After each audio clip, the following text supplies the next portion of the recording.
Turn now to the acclaimed Libyan poet and scholar Khaled Mattawa. He's an associate professor at the University of Michigan, Ann Arbor, joining us there. Welcome to Democracy Now!, Professor Mattawa. Talk about what you have learned. It's very difficult to get information out of Tripoli and Benghazi right now. What you understand has happened. I understand that Benghazi is out of the Gaddafi regime's control, and I understand that the battle for Tripoli continues. Last night, as you I talked to one of your staff earlier. I talked to one of my relatives, and he was in the city near the court building, the North Benghazi Municipal Court building. And that's where the protests were. That's where people had gathered to pray and to make speeches and so forth. And he told me that they were collecting weapons that had been left about in the clashes, and that they were depositing them into the court building. The demonstrations were mostly by the seashore in the downtown Benghazi, but also there were demonstrations, from what I could tell from the footage, near the area of Burqa, which is about 5 kilometers south from the seashore, and it's also a kind of it has an important square and some important buildings. And also, it had a military compound which supposedly Gaddafi's contingent or division was stationed, and there was fighting between the military there. And of course, what I heard on Al-Hura is that from I think a military officer, a colonel or a little higher, who had said, Colonel Saber, who said that Benghazi is completely freed from al-Gaddafi's control.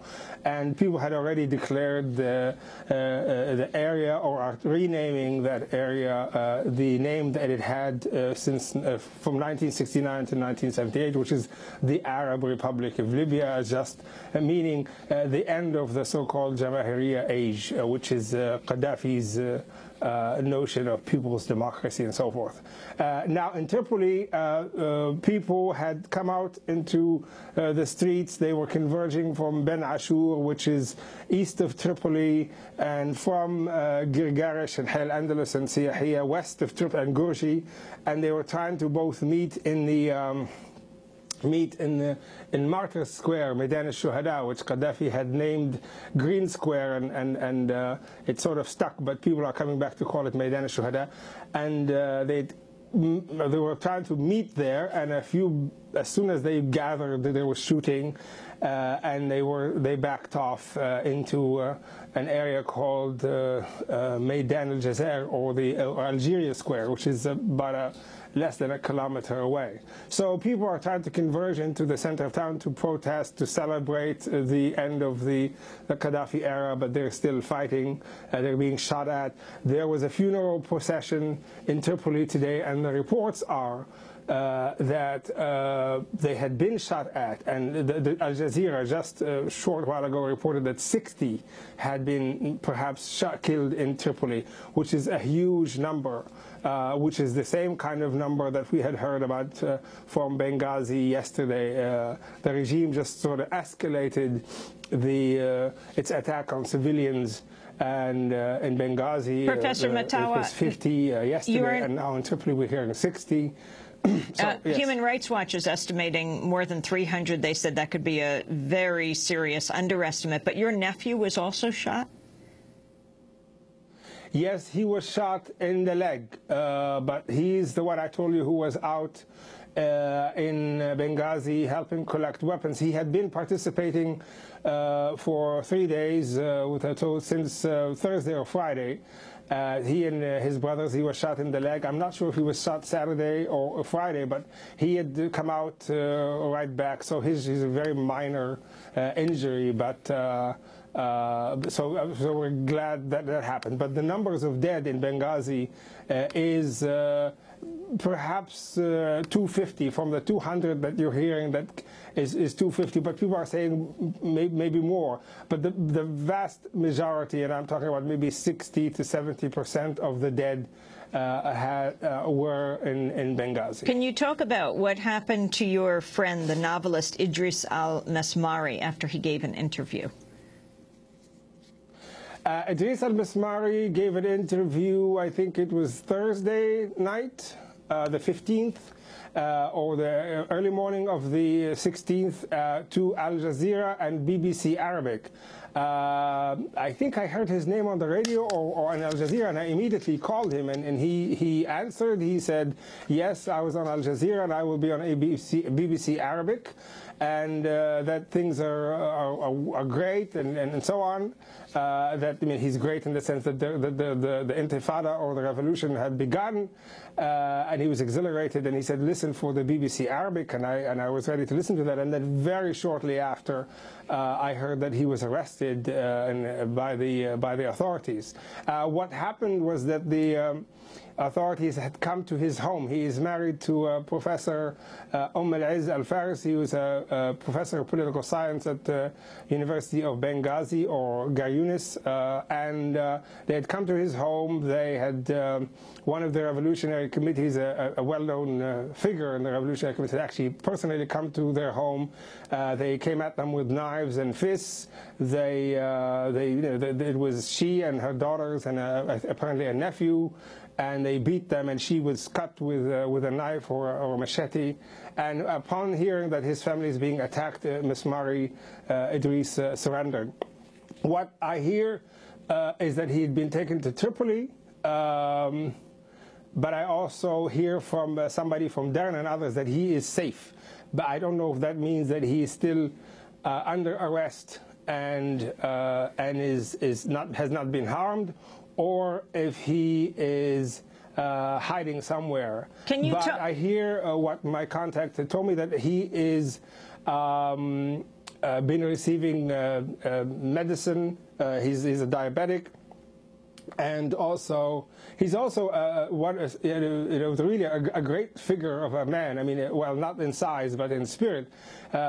He's a very small framed man, and he has a lame leg because he's a victim of polio. But he's been a real dynamo of cultural life in Libya since the early 2000s. He started a magazine called Arajin, which he started in Egypt, and he had tried to see... Yeah, excuse me. I just wanted to interrupt because we have very little time, and I wanted to get to Gaddafi's son's speech and its significance. Saif Gaddafi on Libyan state TV said, Libya is not like Egypt. It's tribes and clans. It's not a society with parties. Everyone knows their duties, and this may cause civil war. We've also heard reports of soldiers fighting each other.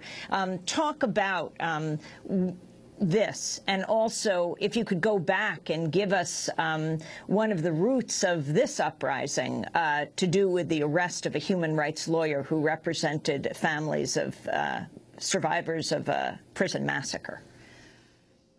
Well, Saif al-Gaddafi showed his real face, which is exactly that of his father. It's actually quite amazing. If you were to close his eyes as a Libyan like myself, you would hear the father's voice in him. And what you heard was really the regime showing that it had been using this card all the time, that it had been trying to divide the country according to tribes and sections, and it had used that division consistently. And so, yes, Libya is largely tribal, which, by the way, tribalism is something that Gaddafi brought back. We were, in the 60s and into the 70s, we're getting to be a much more urban-focused culture, a much more mixed culture. If you look at Benghazi, people have said this about Benghazi, it is the city where all Libyans live. Benghazi is, interestingly enough, a kind of America where people had come from the west to live in Benghazi, from the south, from further east. It is a city that had existed for 2,000 years and had died and come back to life in a phoenix fashion. And all of the time it had come back to life, it was through new blood coming from the rest of Libya. But the tribalism is something that the regime had used, and it's trying to sow the seeds of division. Tripoli too, even though you have east and west and south of Libya, Tripoli too has also vast numbers of people who cannot call themselves Tripolitanians or even Westerners. But it is trying to sow that division. One of the last things I heard is that the Easterners, that the regime is saying that the Easterners want to bring back the monarchy, which is something that traditionally the West had never been really receptive to when we had a monarchy from the 50s and 60s. So again, they're spreading rumors and so forth. But as people were chanting in Zawiya, which is east of Tripoli, they were chanting in Tripoli itself, in all parts of Libya, they were saying, with our souls and our blood, we will protect you, Benghazi. We're talking to Professor Khaled Mattawa, acclaimed Libyan poet and scholar in University of Michigan, Ann Arbor, where